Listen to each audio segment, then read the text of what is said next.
नमस्कार दोस्तों, मैं आपका साथी राहुल यादव और आज हम एक महत्वपूर्ण विषय को जानने की कोशिश करेंगे।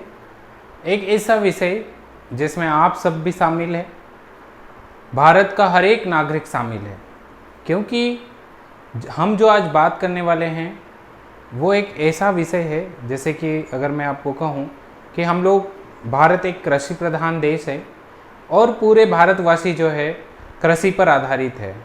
अगर एक इंसान की अगर बात करें तो प्रत्येक इंसान जो है वो कृषि संबंधित ही है।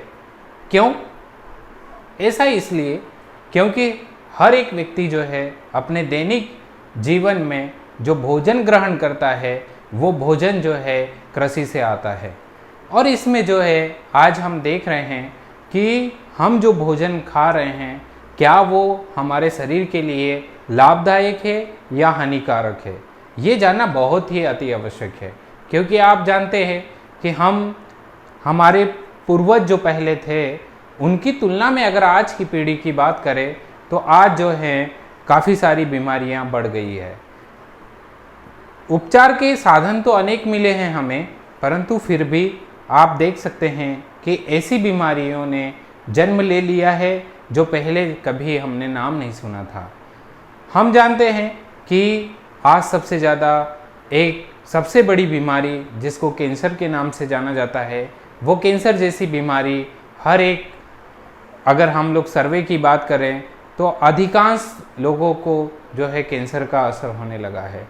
और इसका सबसे बड़ा कारण क्या है? वो कारण है कि आज जो है किसान मेहनत करने के बजाय दुकान से एक ऐसे उपचार का साधन लाता है। अगर मान लीजिए कि फसलों में कोई बीमारी है या फसलों में वृद्धि नहीं हो रही है तो वो सीधा जाके बाज़ार से रसायनों को खरीदता है और अपने फसलों में छिड़काव करता है। उसकी वजह से क्या होता है, आपने देखा होगा कि एक जो है एंडोसल्फान नामक जो एक दवाई होती है, वो दवाई के माध्यम से जो है एंडोसल्फान जो है माँ के दूध में भी मिलने लगा है।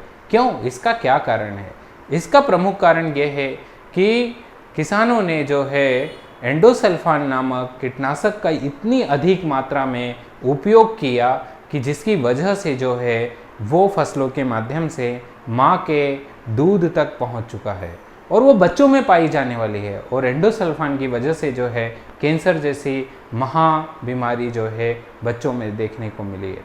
तो इससे कैसे उभरा जाए, कैसे इससे दूर हम लोग हो सकते हैं, तो उसके लिए सबसे महत्वपूर्ण ये है कि हमारे किसानों को ऐसी जैविक दवाइयों का उपयोग करना होगा। हो सकता है कि उसका असर जो है धीरे से आए। फसलों में जो है उत्पादन की हम अगर बात करें तो जितना रसायन की तुलना में जो उत्पादन मिलता है वो जैविक खेती में उत्पादन पहले साल नहीं होने वाला है, परंतु धीरे धीरे जो है फसलों को उस तरीके से आदत होने लगेगी और जो है एक समय ऐसा आएगा कि फसलों का उत्पादन भी अच्छा होगा। तो क्या हम जो जैविक दवाइयाँ, जैविक खाद की हम जो बात करते हैं तो किसानों को सारी जानकारी पता है। तो साथियों, मैं आज अपने NRM वाला चैनल के माध्यम से प्राकृतिक संसाधनों को और प्रकृति को कैसे जो है हम लोग मेंटेन रख सकते हैं, इसलिए मैं जो है आज एक महत्वपूर्ण विषय लाया हूँ। जैविक खेती की ओर हम लोग आगे बढ़ने वाले हैं। तो हम ये देखेंगे कि जैविक खेती में हम लोग क्या क्या उपयोग कर सकते हैं। तो आइए दोस्तों, मैं आपको छोटी सी जानकारी के माध्यम से साझा करना चाहता हूँ कि हम जो भी फसल लगाते हैं वो फसलों में या तो जो है फसलों में कोई बीमारी होती है। फसलों में बीमारी का मतलब ये है कि हमारे पेड़ पर या पौधे पर कोई बीमारी होती है या फिर जो है हमारी मिट्टी में पोषक तत्वों की कमी होती है। इसलिए जो है हम लोग कभी भी इनका उपचार करते हैं। तो उपचार किसका होता है? या तो मिट्टी का उपचार किया जाए या फिर जो है हमारे प्लांट्स का उपचार किया जाए। तो ये जानकारी हमें लेने के लिए मिट्टी की गुणवत्ता किस तरीके की है, तो इसके लिए जो है हमें सर्वप्रथम मिट्टी परीक्षण कराना अनिवार्य है। मिट्टी परीक्षण से ये होता है कि हम जिस तरीके से हमारे शरीर के यदि हमें कोई छोटी सी भी बीमारी हो जाती है तो हम शरीर की जांच कराते हैं, हमारे खून की जांच होती है, तब पता लगाया जा सकता है कि शरीर में किस तत्वों की कमी हो गई है। तो ऐसे ही मिट्टी के परीक्षण के माध्यम से हमें ये पता चलेगा कि मिट्टी में कौन से तत्वों की कमी है।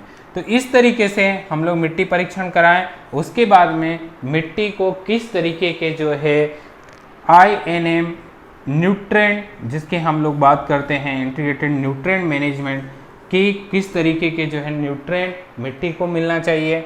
अगर हम बात करें पौधे की, तो पौधे की पत्तियों में कौन सी बीमारी है, पौधे के तने में कौन सी बीमारी है, पौधे की बढ़वार क्यों नहीं हो रहा है, प्लांटेशन जो है आपका उत्पादन क्यों नहीं दे रहा है, अनेक तरीके की जो है इसको लेकर बीमारियां हो सकती है। तो हमें क्या करना चाहिए कि इसके ऊपर जो है हम लोग INM और IPM की प्रैक्टिस कर सकते हैं, इंटीग्रेटेड पेस्ट मैनेजमेंट। इसके माध्यम से जो है हम लोग पौधे की गुणवत्ता को जो है बनाए रख सकते हैं। तो कुछ उदाहरण के माध्यम से मैं आपको बताना चाहूँगा कि अगर हमें कुछ पेस्ट मतलब कीड़े, जब हमारे फसलों पर कीड़ों का अटैक होता है तो उसमें क्या किया जाता है कि हमें ये देखना होगा कि कौन कौन से उसमें कीड़े हैं।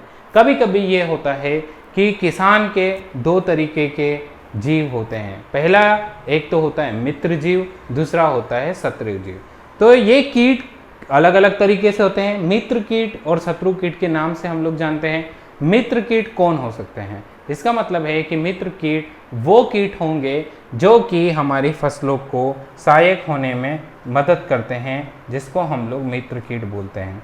दूसरा शत्रु कीट कौन से कीट होंगे? जो हमारी फसलों को जो है नुकसान पहुंचाते हैं, ऐसे कीट जो है हमारे शत्रु कीट होंगे।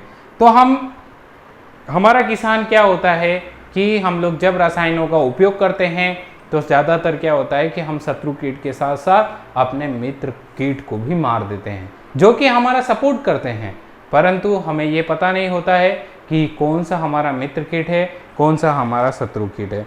तो दोस्तों, आज हम लोग जो हैं ऐसी दवाइयों के बारे में जानकारी इकट्ठा करेंगे जिसके माध्यम से हम लोग ये देख सकते हैं कि हमारे जो है मित्र कीट को कैसे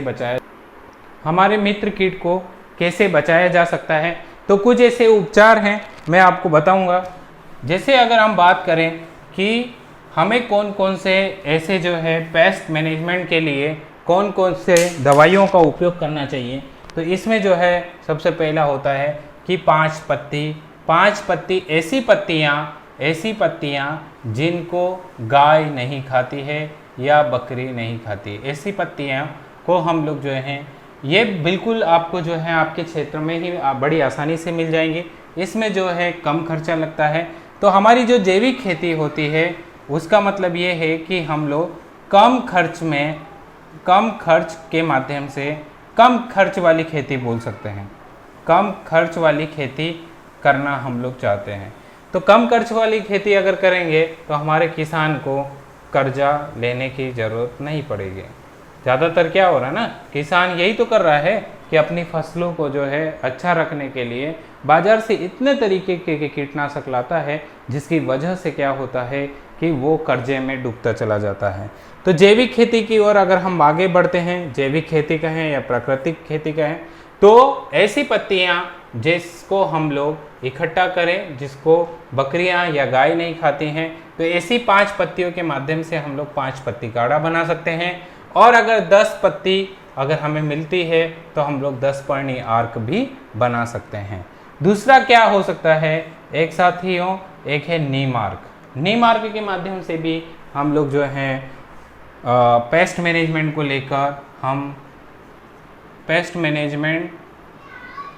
लेकर हम लोग नीम आर्क से भी ट्रीटमेंट कर सकते हैं। नीमास्त्र होता है, इसके बाद में बीजामृत, फिर ब्रह्मास्त्र, अग्नियास्त्र, जीवामृत और GGOC। GGOC मतलब जिंजर, गार्लिक, ओनियन और चिली, अदरक, लहसुन, प्याज और मिर्च की चटनी के माध्यम से भी हम लोग जो है एक दवाई का निर्माण कर सकते हैं। एक इस तरीके से ही अगर हम लोग बात करें कि जैविक दवाइयों में जीजीओसी, नीमार्क, ब्रह्मास्त्र, अलग अलग नाम से जो है इनको जाना जाता है। अगर हम बात करें कि कोई एक दवाई कैसे बनाया जाए, तो मैं आज आपको अमृत पानी दवाई के बारे में बताने वाला हूँ।